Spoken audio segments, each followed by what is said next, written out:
Today on Locked On Red Wings, can the PK bounce back to around middle of the pack? Will Lucas Raymond crack 90 points? We buy and sell bold takes for the upcoming season.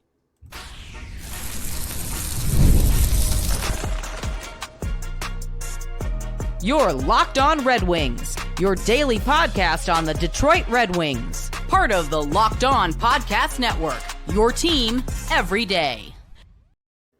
Welcome back to the Locked On Red Wings podcast. We're your hosts, Brian Fisher and Scotty Bentley. Thanks for making us your first listen every single day. Part of the Locked On Podcast Network, your team every day. Available wherever you get your podcasts. All right, Scotty, are you ready for us to be wrong for about 30 minutes straight? Yes. Okay, we have curated a set of bull takes provided to you, the listener.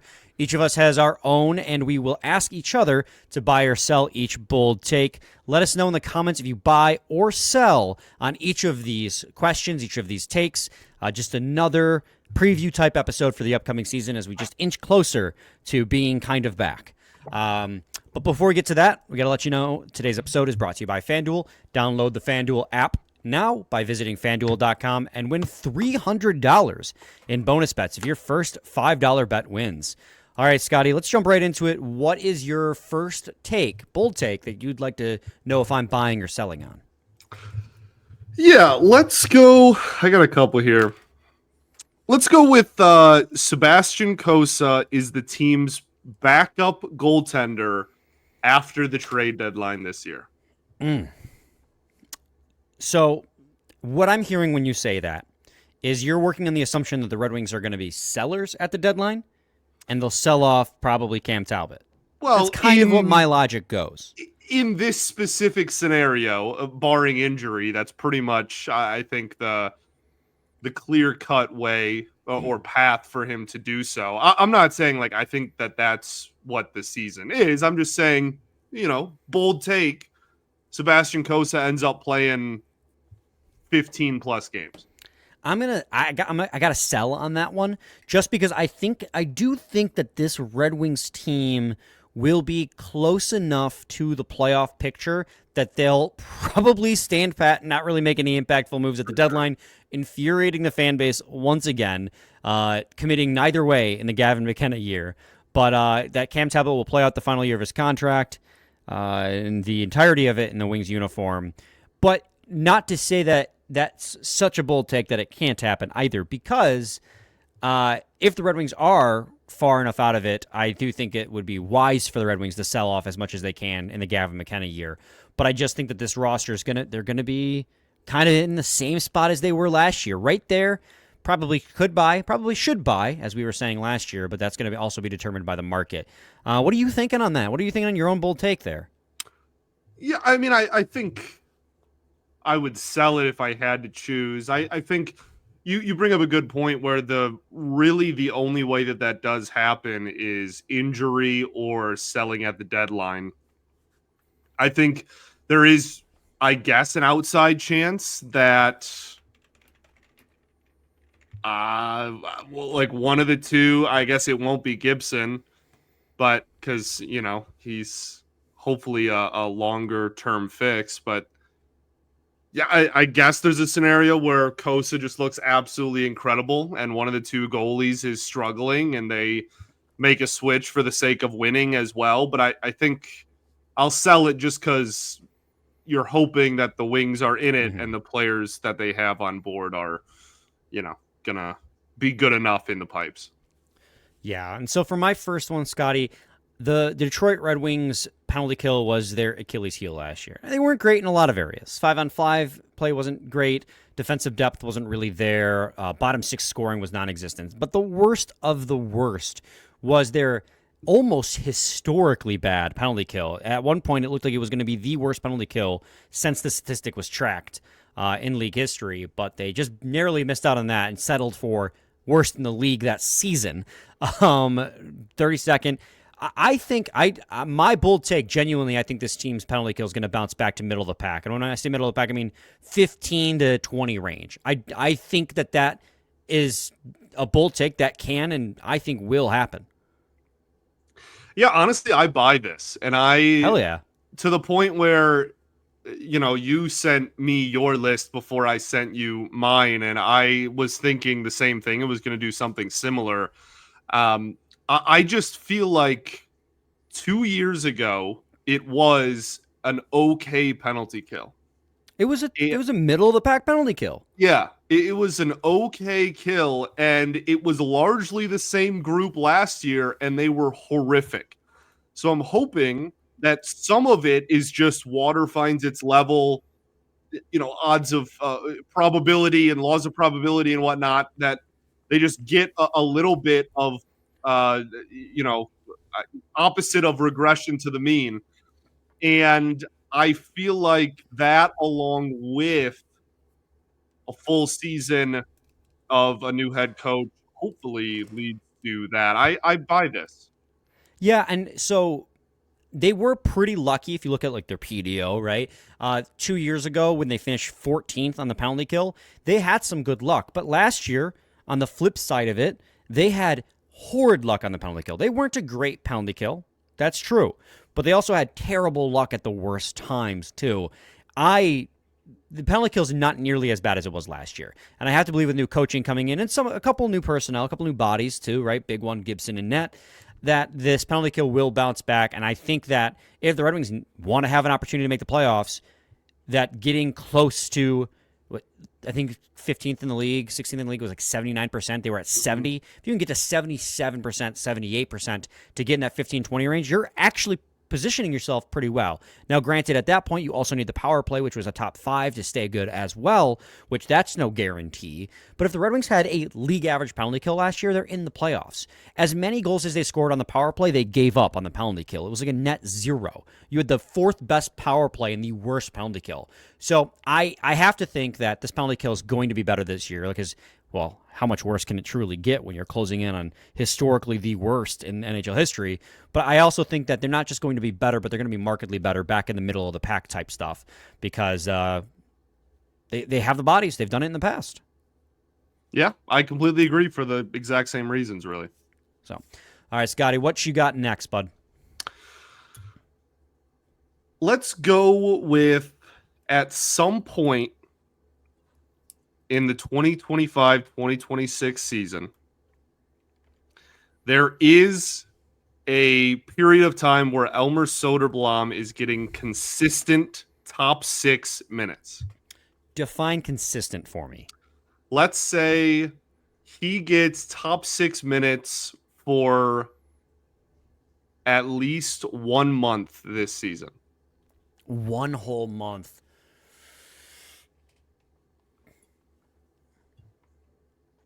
Oh, because I do genuinely think it's going to be a rotation, but I can see, I'll buy it. You know what? For the sake of having fun, I'm going to buy on this one because he does have the tools offensively to be a weapon in the top 6. And there are other things in his game that he has to prove if he wants to play with the pace on the top 6 because he doesn't have a lot of pace to his game. He has a lot of length, though.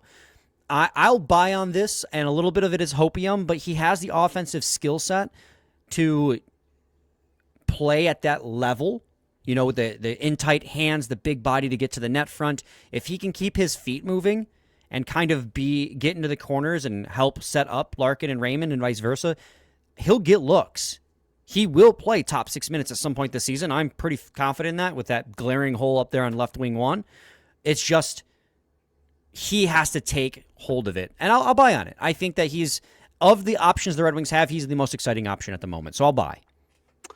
Yeah, I think I'm with you. It's a fringe one, which is, I guess the whole point of this right. is to, have, reasonably feasible, bold predictions. But I feel like with him, there is such a glaring hole at wing in the top 6, and he brings an intangible in his size that no one else on the team, maybe Michael Rasmussen to an extent, but no one is as big as him on the forward core. And so I think that is something that ultimately they will experiment with. And if it doesn't work and it's a disaster, then he goes back to a bottom 6 role, and that's fine. He flourished in that last year. I think we all kind of expect him to be more of that long term. But I do think they try, and I think that if there is, if they do try and he ends up flourishing in that role as well, then they're just going to leave it and set it and forget it. So, yeah, I think that it's close. I go back and forth a lot. One month, whatever, 20-ish games is a large sample, but I do feel like if anybody in the bottom six could make that leap, it's probably he is the most likely, outside of like Andrew Copp kind of returning, but I don't really count them. Oh, okay, never mind. I'm glad you brought up Andrew Copp. Great. Because we were talking about the most enticing option at left wing 1, but the most realistic option at left wing 1 might be number 18 returning to the lineup, and I have a bold take with him coming up next in segment 2. Scotty, thank you for putting that on the tee for me. So Appreciate welcome. it, buddy. Most people can't name all their financial accounts or even what they're worth, whether it's 401ks, properties, or investments. And when you don't have the full picture, you can end up leaving money on the table. That's why there is Monarch Money. It's an all-in-one personal finance tool that brings your entire financial life together in one clean, easy-to-use interface on your laptop and on your phone. Monarch is built for people with busy lives. If you've put off organizing your finances, Monarch is for you. Monarch does the heavy lifting for you. You can link all your accounts in minutes, see clear data visuals, get smart categorization for your spending, and even finally feel in control of your money without ever touching a spreadsheet. Don't let financial opportunities slip through the cracks. Use code LOCKEDONNHL at monarchmoney.com in your browser for half off your first year. That's 50% off your first year at monarchmoney.com with code LOCKEDONNHL. You saw the dumb grin I made, and I just saw the look of exhaustion on your face wash over. You're like, oh my God, this guy. Like, oh God, we're going to talk Andrew Copp now. Yes, Scotty. So Elmer Soderblom is the most exciting option at left wing 1. And probably a little bit to contradict myself. I bought on that one because it's a fun one, and I want to have a little bit of fun. I think Andrew Copp might be Elmer Soderblom's the most enticing option. I think Andrew Copp might be the most realistic option for left wing 1 if they keep Marco Kasper, and I have to believe they like him there, at second line center. That leads me to my bold take. I think Andrew Copp, under Todd McLellan, will score the most goals he's ever scored in a Detroit Red Wings uniform. So his career high with the Detroit Red Wings is 13 goals. The only reason this is a bold take is because he hasn't surpassed it. I think it's totally within his skill set to do it, but he hasn't done it yet. And I think with Todd McLellan, and if he plays that top line left wing role, because he plays a heavy style and he's going to be playing with two very skilled forwards, I think he could easily surpass 13 and maybe even close in on 20. I do this every offseason. I get myself to believe. Andrew Copp stock right now? I'm buying Andrew Copp stock right now. He played really well before his injury under Todd McLellan, and with Marco Kasper's emergence, he might be your top line left wing. Yeah, I will buy this, but not happily. I think that this is a situation where, for me, it has less to do with, is he going to be a primary top line winger or whatnot, and more to do with, at a minimum, he's not going to be on a ridiculous shutdown line that can't produce any offense.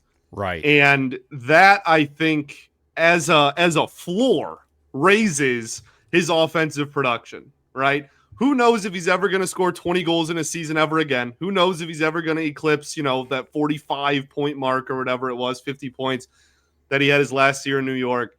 But I think the fact that he will not be on a line that is literally only designed to not allow goals and also not score goals will at least help bump that up a little bit to the point where if he is playing a full season and doesn't get hurt, it would be extremely disappointing for him to play 82 games and not eclipse 12 goals at this point.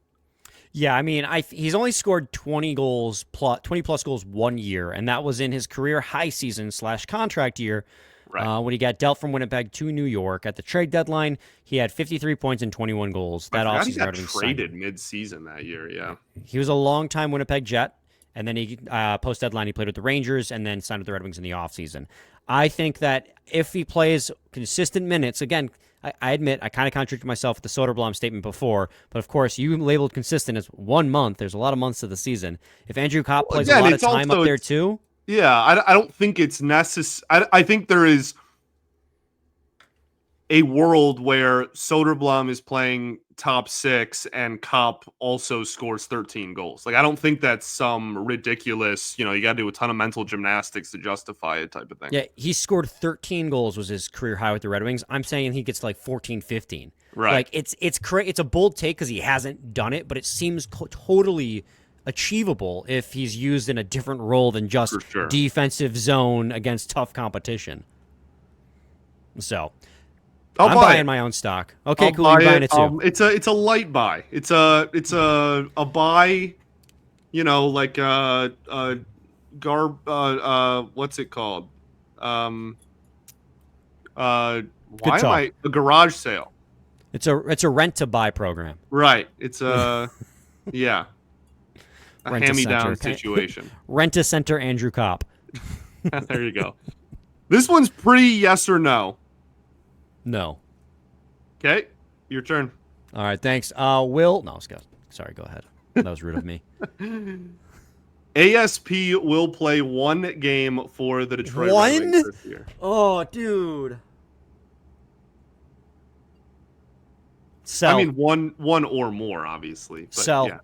I'm saying sell. Okay. I hope to be wrong. I think, again, not to rehash the whole conversation we had, we saw 5 games of him in the AHL at the end of last season, and defensively he was getting manhandled. There was a long offseason. He could have added muscle. He's going to come back better. He's going to come back stronger. Could he get a cup of coffee? And we were saying cup of tea the other day, and we got several comments from people saying it's a cup of coffee, not a cup of tea. We were saying a cup of tea? I was saying a cup of tea. I was at least saying cup of tea. Maybe I feel like I always say cup of coffee. Whatever, not important. Yeah, it was important to our listeners. They felt they need to point it out. I think I am saying that if I said that, then I deserve to be ridiculed because that is not the same. ASP is a very exciting prospect. He is going to play in an NHL uniform at some point in his career, and probably faster than a lot of prospects. But I just think with the Red Wings pipeline, the depth that they have, he is going to have to outshine a lot of NHL veterans and a lot of prospects who are closer to the NHL than him. Does he have a higher ceiling than most of the players currently with the Red Wings organization, defenseman-wise? Yes. Do I think he's ready for the NHL level yet? No. I think he is a sell for me on that one. Could he? Yes. If the Red Wings are out of it, right? But I just don't think they'll be so far out of it at the end of the season that it's worth just testing him out at the NHL level. So you said yes or no question. It's a soft sell, as you put it, but the reverse side just moments ago. I will buy this. Okay. I am not buying it because I am uber confident in it. However, we saw Marco Kasper play literally a game at the end of a season, or 2 games, whatever it was. Now, injury stuff had a role to do with that one as well. But I really do think that if the Wings are down to 2 or 3 games left in the season, they're mathematically eliminated. Why not? Yeah, I mean, I'm not going to disagree with you. Hopefully they're not mathematically eliminated at that point, and this is a moot conversation because he's obviously not going to join a team that's in the playoff race. But if they are out of it, I think they really do heavily consider it. I 100% agree with your sentiment, but I can't sit on a fence on a topic like this, even though I love sitting on fences. So I would logic the same way as you, where I see a reality where he could, but you ask me buy or sell, and I think more likely he's not going to. So that's why I sold. Scotty, we're going to do another break. When we return, we got a few more of these bold takes, buy and sell to cover. So stay tuned to segment 3 of Locked On Red Wings.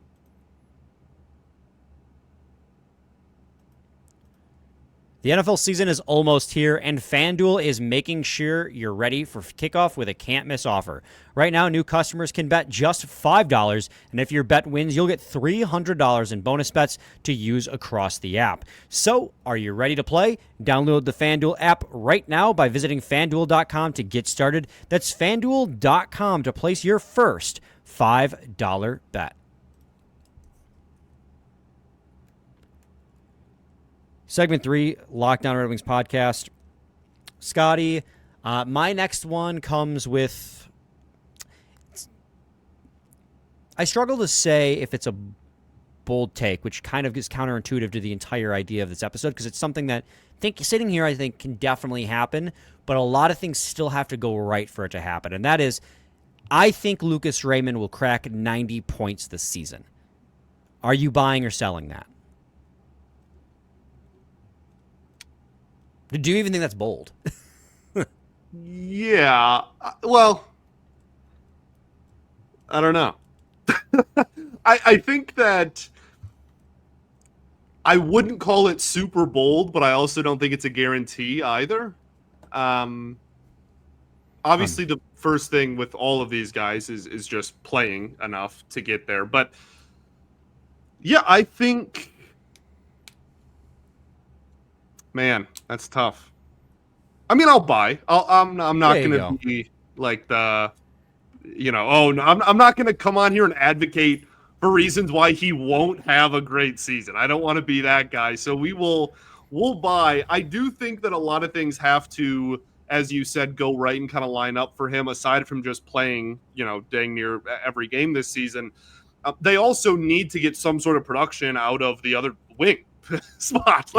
If that is a guy that does not help the line, or if it is a kind of a revolving door and they don't really figure it out, that is inherently a problem for the other two people on that line. But assuming that Larkin and Raymond both play, I don't think there's too much you can do to screw that up. That is a line that has flourished ever since Raymond entered the league and will continue to, I would imagine. And yeah, I think the biggest thing is just going to be the goals more so than the apples. I think we saw last year, he has the consistency with assists to get there. It's just a matter of whether he can consistently score goals and not go through those kind of droughts we saw last year. Well, and think about, too, he was on a 90-point pace up until the Four Nations break, and after that he had an undisclosed injury that contributed to a slump, and he still finished with 80 points. So basically, I'm asking, does he stay injury-free this year? And there's no way in predicting that. But, I think 90 points, it's a lot to ask because 90 points is a lot of points, but I think it's completely attainable for Lucas Raymond. Yeah. So of course, I'm buying my own take. Scotty, what's next, buddy? So I have two more. Okay. One is that Moritz Seider will receive at least one Norris vote this season. Any vote. Any vote. He has never received a Norris vote in his NHL career. Bye. Does that change this season? Bye. Awesome. Bye. I'm down. I'm down. I love him. It would just the reason why, similar to the Copp thing, he's obviously super talented and is one of the better defensemen in there, but it is technically a bold take because he has never received one before. Well, and it's going to be a struggle for him to win a Norris Trophy because of the style he is. He put up 46 points last year, which is damn good for a number one defenseman playing the type of minutes he is. Some of the toughest in the NHL, playing against the toughest competition, which makes sense because he's the top pair, but bigger percentage of his ice time is against 46 points is not nothing, man. It's not nothing. With really good defense should get you way more consideration. But he is the team also has to be good. They're not gonna break the mold and have him skyrocket up lists if he's the number one defenseman on a bad team.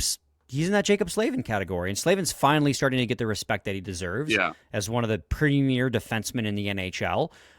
But I think that Moritz Seider is starting to get and garner the attention that he deserves. You're seeing it more and more with the analytic gurus on the on social media, and I think next comes like the writers and everything. It's just he has to crack into that top 20. That. And I think he is already personally, but in the minds of national pundits. That's going to be the tough part. I think he's already a top 20 defenseman in this league. But it's just the style of game that he plays isn't flashy enough to really turn heads. But I think, can he get a vote? Yes. And I think he gets better every single year, and eventually people are going to start paying attention.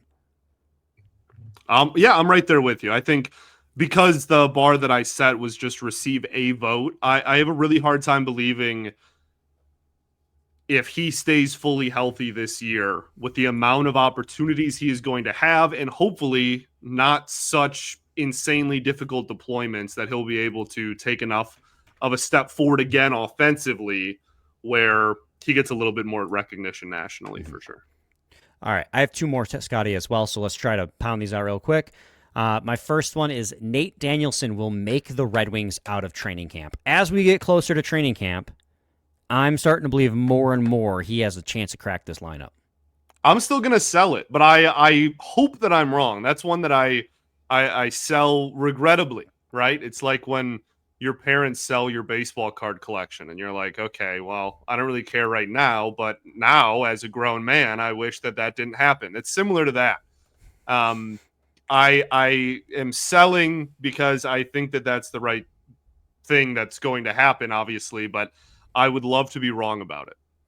Yeah, the more and more I look at it, right, and we talked about it in our, prospects closest to the NHL tier list, he has an opportunity to crack this lineup if he shows up at camp. He had a really good year in Grand Rapids last year. He was an all situations type center. Everyone who watched him said he was the most complete player on the ice. His production wasn't to the level that a lot of people hoped, but it was to the same level as Marco Kasper in Kasper's final year in the AHL. Look what Kasper became. They're not the same player, and I doubt they'll have the same path to the NHL and the same career. But if you're looking for comparables, 8th overall, 9th overall, both centers, similar production, similar impact on the ice in Grand Rapids, where Marco Kasper didn't start with the Red Wings this last year. He got called up real quick. So I really think Nate Danielson, with the gaping hole in the top 6 as it is, has an actual real shot to play there or like third line center. I think that's a real opportunity for Nate Danielson to crack this lineup. So that's my bold take there. Scotty, what's next for you? My last one is not really Red Wings related, but kind of Red Wings related. We're going to go Larkin and Kane make Team USA.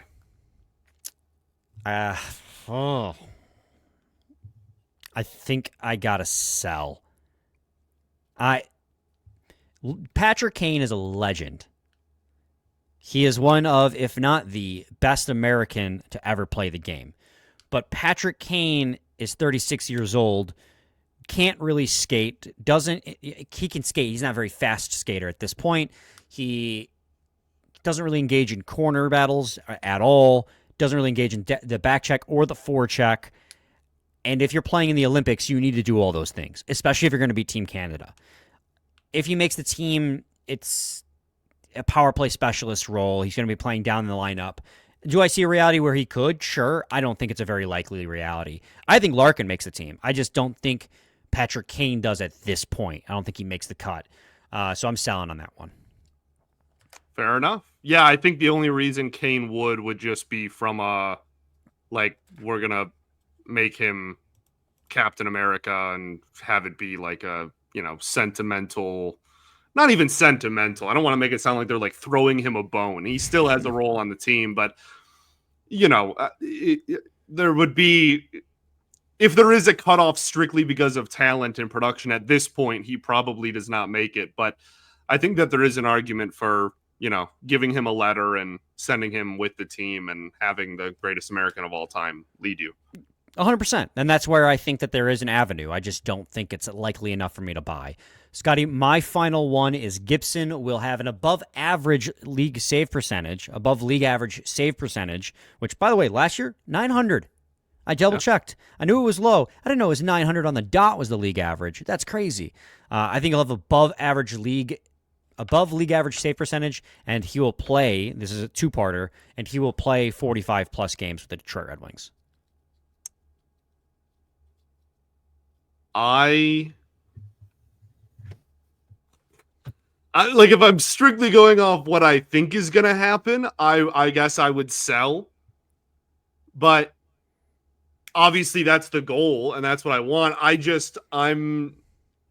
We haven't had a good goalie since, I don't even know, like, I was in high school. Like, I would like to see it, to actually see it happen and not talk about how it might happen. So that's from a place of pain and not wanting to get hurt again, more so than any logic and reasoning. I want to make that clear. If you buy this, I hope you're right, because they really desperately need that. Yes. All right, Scotty, anything else you'd like to add? Did you buy or sell yours? Oh, I buy it. All right. I mean, technically, Gibson. Talbot had a 901 save percentage last year. That's technically above league average. I thought league average was going to be at like 905, but when I double checked, I was like, oh yeah, it's not really it's the only reason it's bold is because he hasn't been the starter for a year and he has an injury history. That's the only, like, it's completely feasible if he stays healthy. I think it's definitely in the realm of possibility. I don't even know if you can qualify that as bold, in my opinion, but we'll see what the people say. Let us know your thoughts in the comments below. I do, before we go, want to wish a very happy birthday to my wonderful wife, Allison. She is turning 29 years old, same age as me now. And we are planning on going to the Tigers game as her birthday gift. And it's going to be a good time, assuming they win, or else it'll be the worst birthday of her life. Well, it's going to be terrible. She's spending the day with me. Okay, well, feels dramatic, but sure. But no, I hope she just wanted to wish her a happy birthday. She's great. Yep. I love her. That's the dog. That's the absolute dog. Yeah, she listens to Locked On Tigers before she listens to Locked On Red Wings every morning. Yeah, like I said, the dog. She's the homie, for real. She's a big baseball fan. And she married a hockey fan. Don't know how that worked out. All right, Scotty, I'll see you on Friday. Yes, sir. And then we'll reconvene then. I don't know. Same time, same place. Good job, dude. I'm terrible at sending us Every off. Have a good one, guys.